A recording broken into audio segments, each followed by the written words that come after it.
चलिए आज सुनते हैं मुंशी प्रेमचंद जी की कहानी स्त्री और पुरुष। विपिन बाबू के लिए स्त्री ही संसार की सुंदर वस्तु थी। वह कवि थे और उनकी कविता के लिए स्त्रियों के रूप और यौवन की प्रशंसा ही सबसे चिंताकर्षक विषय था। उनकी दृष्टि में स्त्री जगत में व्याप्त कोमलता, माधुर्य और अलंकारों की सजीव प्रतिमा थी। जबान पर स्त्री का नाम आते ही उनकी आंखें जगमगा उठती थी, कान खड़े हो जाते थे, मानो किसी रसिक ने गाने की आवाज़ सुन ली हो। जब से होश संभाला तभी से उन्होंने उस सुंदरी की कल्पना करनी शुरू की जो उसके हृदय की रानी होगी। उसमें उषा की प्रफुल्लता होगी, पुष्प की कोमलता, कुंदन की चमक, बसंत की छवि, कोयल की ध्वनि। वह कवि वर्णित सभी उपमाओं से विभूषित होगी। वह उस कल्पित मूर्ति के उपासक थे। कविताओं में उसका गुण गाते वह दिन भी समीप आ गया था जब उनकी आशाएं हरे हरे पत्तों से लहराएंगी, उनकी मुरादें पूरी होंगी। कॉलेज की अंतिम परीक्षा समाप्त हो गई थी और विवाह के संदेशे आने लग गए थे। विवाह तय हो गया। विपिन बाबू ने कन्या को देखने का बहुत आग्रह किया, लेकिन जब उसके मामू ने विश्वास दिलाया कि लड़की बहुत ही रूपवती है, मैंने अपनी आंखों से देखा है, तब वह राजी हो गए। धूमधाम से बारात निकली और विवाह का मुहूर्त आया। वधू आभूषणों से सजी हुई मंडप में आई तो विपिन को उसके हाथ पांव नजर आए। कितनी सुंदर उंगलियां थी, मानो दीप शिखाएं हो। अंगों की शोभा कितनी मनोहारिणी थी। विपिन फूले न समाये। दूसरे दिन वधू विदा हुई तो वह उसके दर्शनों के लिए इतने अधीर हुए कि ज्यों ही रास्ते में कहारों ने पालकी रखकर मुंह हाथ धोना शुरू किया, आप चुपके से वधू के पास जा पहुंचे। वह घूंघट हटाए, पालकी से सिर निकाले बाहर झांक रही थी। विपिन की निगाह उस पर पड़ गई। यह वह परम सुंदर रमणी न थी जिसकी उन्होंने कल्पना की थी, जिसकी वह बरसों से कल्पना कर रहे थे। यह एक चौड़े मुंह, चिपटी नाक और फूले हुए गालों की कुरूप स्त्री थी। रंग गोरा था पर उसमें लाली के बदले सफ़ेदी थी। और फिर रंग कैसा ही सुंदर हो, रूप की कमी नहीं पूरी कर सकता। विपिन का सारा उत्साह ठंडा पड़ गया। हाँ, इसे मेरे ही गले पड़ना था। क्या इसके लिए समस्त संसार में कोई और न मिलता था? उन्हें अपने मामू पर क्रोध आया जिसने वधू की तारीफों के पुल बांध दिए थे। अगर इस वक्त वह मिल जाते तो विपिन उनकी ऐसी खबर लेता कि वह भी याद करते।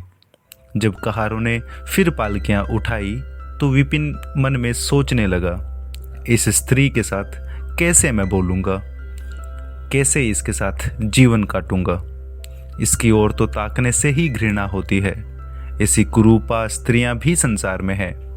इसका मुझे अब तक पता न था। क्या मुंह ईश्वर ने बनाया है, क्या आंखें हैं। मैं और सारे ऐबों की ओर से आंखें बंद कर लेता, लेकिन वह चौड़ा सा मुंह, भगवान, क्या तुम्हें मुझी पर यह वज्रपात करना था? विपिन हो अपना जीवन नरक सा जान पड़ता था। वह अपने मामू से लड़ा, ससुर को लंबा खर्रा लिखकर फटकारा, माँ बाप से हुज्जत की, और जब इससे शांति न हुई तो कहीं भाग जाने की बात सोचने लगा। आशा पर उसे दया अवश्य आती थी। वह अपने को समझाता था कि इसमें उस बिचारी का क्या दोष है। उसने जबरदस्ती तो मुझसे विवाह नहीं किया, लेकिन यह दया और यह विचार उस घृणा को न जीत सकता था जो आशा को देखते ही उसके रोम रोम में व्याप्त हो जाती थी। आशा अपने अच्छे से अच्छे कपड़े पहनती, तरह तरह से बाल संवारती घंटों आईने के सामने खड़ी होकर अपना श्रृंगार करती। लेकिन विपिन को यह सुतुरगमज से मालूम होते। वह दिल से चाहती थी कि उन्हें प्रसन्न करूं, उनकी सेवा करने के लिए अवसर खोजा करती थी, लेकिन विपिन उससे भागा भागा फिरता था। अगर कभी भेंट हो जाती तो कुछ ऐसी जली कटी बातें करने लगता कि आशा रोती हुई वहां से चली जाती।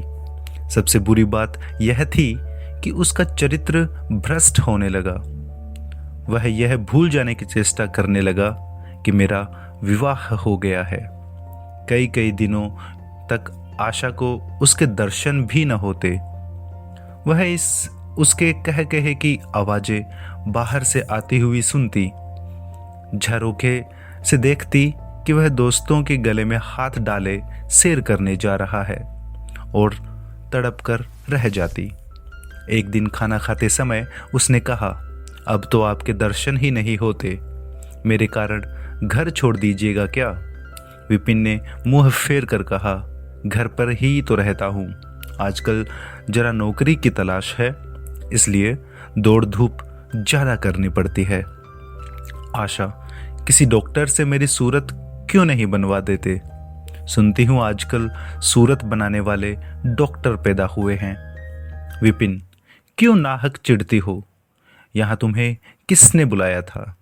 आशा, आखिर इस मर्ज की दवा कौन करेगा? विपिन, इस मर्ज की दवा नहीं है, जो काम ईश्वर से न करते बना उसे आदमी क्या बना सकता है? आशा, यह तो तुम ही सोचो कि ईश्वर की भूल के लिए मुझे दंड दे रहे हो। संसार में कौन ऐसा आदमी है जिसे अच्छी सूरत बुरी लगती हो? कि तुमने किसी मर्द को केवल रूपहीन होने के कारण कुंवारा रहते देखा है? रूपहीन लड़कियां भी माँ बाप के घर नहीं बैठी रहती, किसी न किसी तरह उनका निर्वाह हो ही जाता है।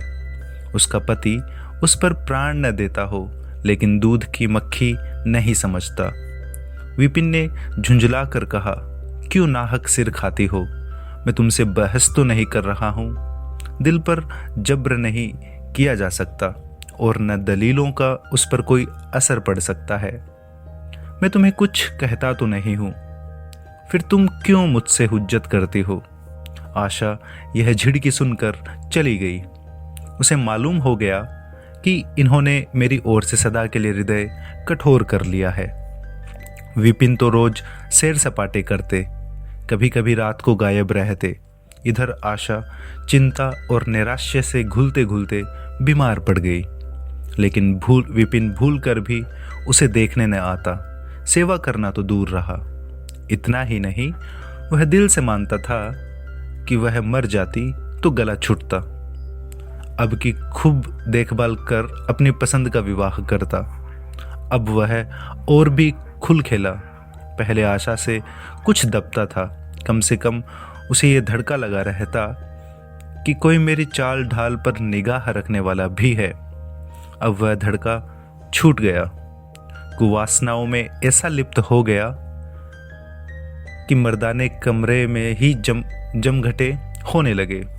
लेकिन विषय भोग में धन ही का सर्वनाश होता है, इससे कहीं अधिक बुद्धि और बल का सर्वनाश होता है।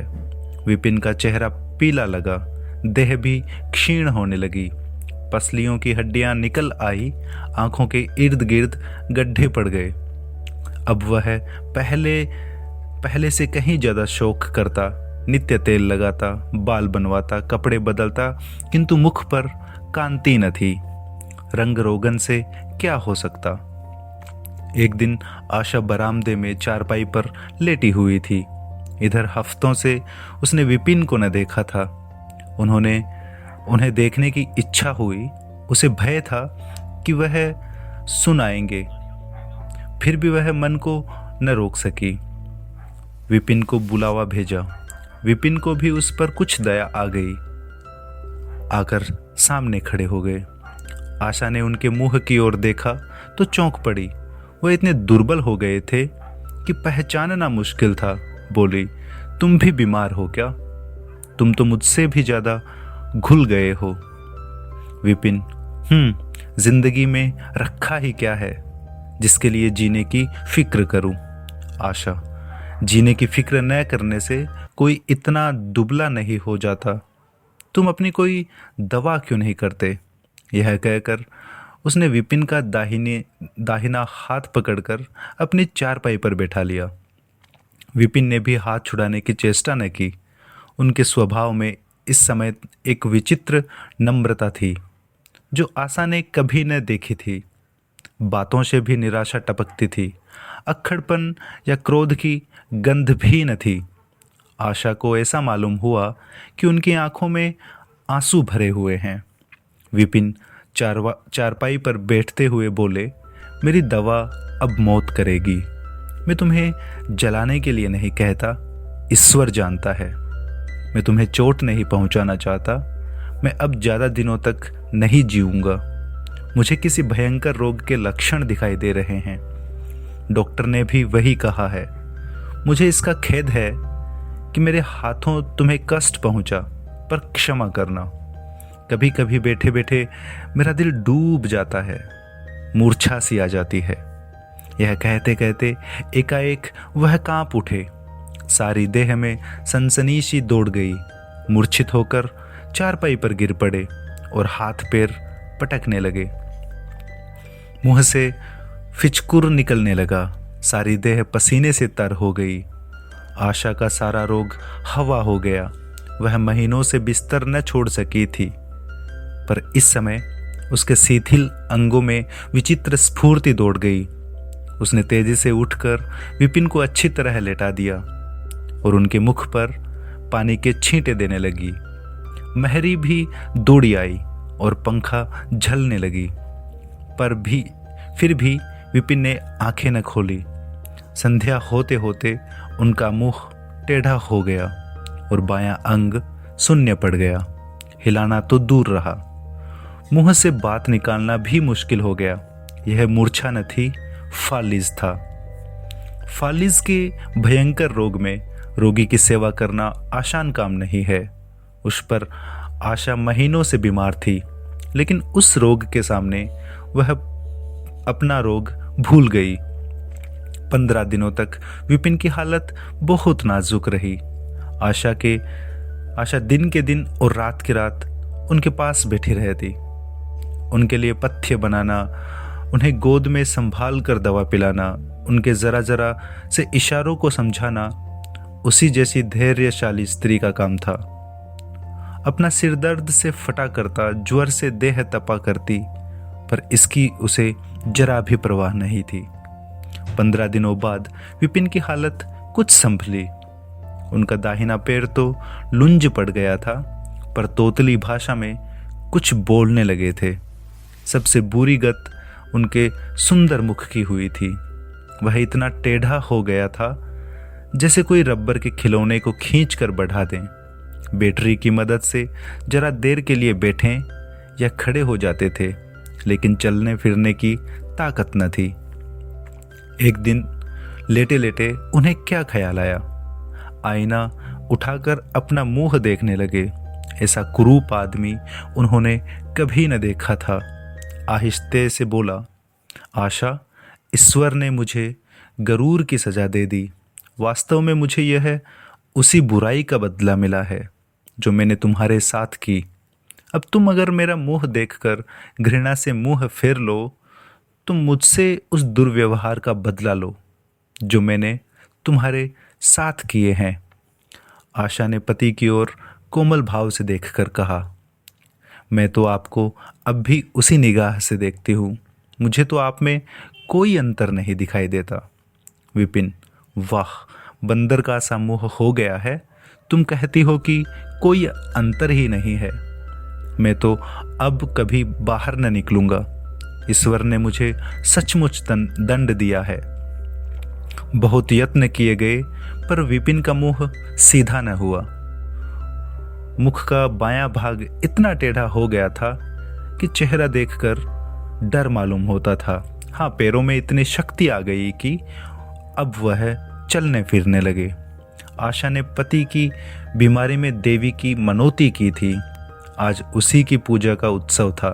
मोहल्ले की स्त्रियां बनाव सिंगार किए जमा थी। गाना बजाना हो रहा था। एक सहेली ने पूछा, क्यों आशा, अब तो तुम्हें उनका मुंह जरा भी अच्छा न लगता होगा। आशा ने गंभीर होकर कहा, मुझे तो पहले से कहीं मुंह जरा भी अच्छा न लगता होगा। चलो बातें बनाती हो। नहीं बहन, सच कहती हूँ, रूप के बदले मुझे उनकी आत्मा मिल गई, जो रूप से कहीं बढ़कर है। विपिन कमरे में बैठे हुए थे। कई मित्र जमा थे। कमरे में एक खिड़की थी जो आंगन में खुलती थी। इस वक्त वह बंद थी। एक मित्र ने उसे चुपके से खोल दिया और शीशे से झांक कर विपिन से कहा, आज तो तुम्हारे यहाँ परियों का अच्छा जमघट है। विपिन, बंद कर दो, अजी जरा देखें तो कैसी कैसी सूरतें हैं। तुम्हें इन सबों में कौन सबसे अच्छी मालूम होती है। विपिन ने उड़ती हुई नजरों से देखकर कहा, मुझे तो वही सबसे अच्छी मालूम होती है जो थाल में फूल रख रही है। वाह रे आपकी निगाह, क्या सूरत के साथ तुम्हारी निगाह भी बिगड़ गई। मुझे तो वह सबसे बदसूरत मालूम होती है, इसीलिए कि तुम उसकी सूरत देखते हो और मैं उसकी आत्मा। अच्छा, यही मिसेज विपिन है। जी हाँ, यह वही देवी है। Thank you.